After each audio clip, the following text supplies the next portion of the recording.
So now we talk about Lender-Waterman curve. Lender-Waterman curve or equation is an important equation that is used in genome assembly projects.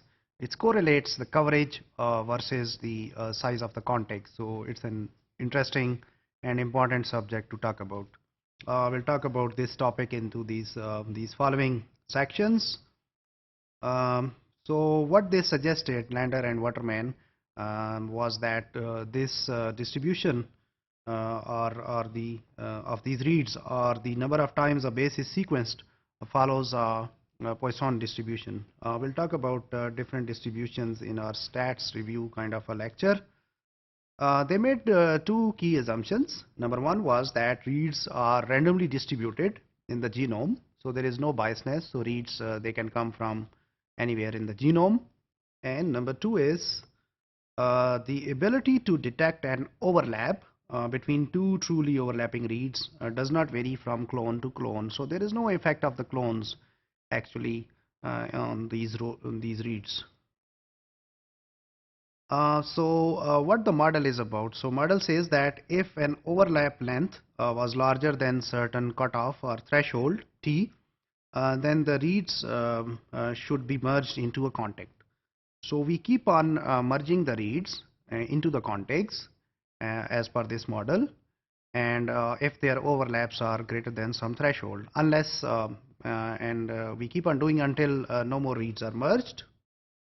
So here are different variables which we use for this equation, where G is the haploid genome length in base pairs. Haploids, as I said earlier, is the one set of chromosomes. So for example, in human there are 46 chromosomes, but actually there are in two sets of 23 each.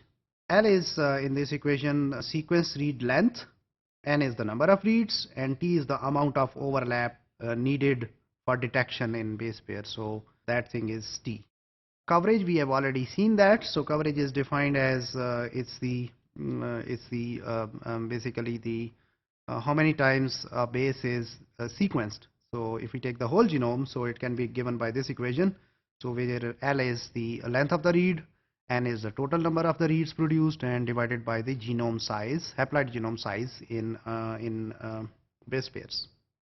So we can get the gap length from these two equations as per this Lander-Waterman model. Let EC, e raised to power negative c, be the probability that the base is not sequenced. So it's the probability that the base is not sequenced. We can get the total gap length as it's equal to the percentage of the genome not sequenced, this thing, into total genome length in base pairs. So it's e raised to power minus c into g. And the second equation is how can we get the total number of gaps? So obviously it's percentage of genome not sequenced, which is e raised to power c, into the number of reads, which is n. So these two equations are what we call them as Lander-Waterman equations, and we believe they are important in those genome sequencing and assembly projects.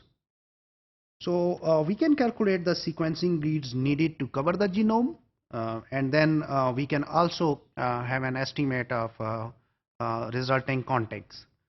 So for example, in other way around, if we want to know about how many contexts we can assemble, we can estimate it through the coverage. So in this equation, you can correlate coverage versus number of contexts, as we see here. So number of contexts is on y-axis, whereas x-axis is your coverage. So we see that if the coverage is really low, like 1 or something, so you will have a huge number of contexts, up to over 3000 contexts, which is actually there are small size contexts. As you move towards the right and you increase the coverage, number of contexts start decreasing, as we see here. So we have roughly like these 500 contexts per 5x coverage. So number of contexts, as we increase the coverage, they decrease.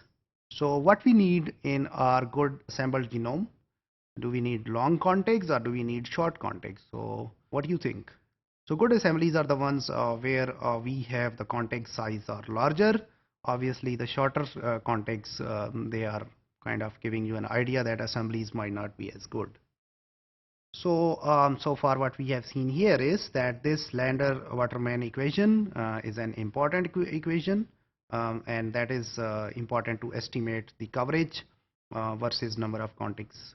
So it can be used to estimate a good assembly and how much coverage is needed in order to get a good assembly before we start our experiment.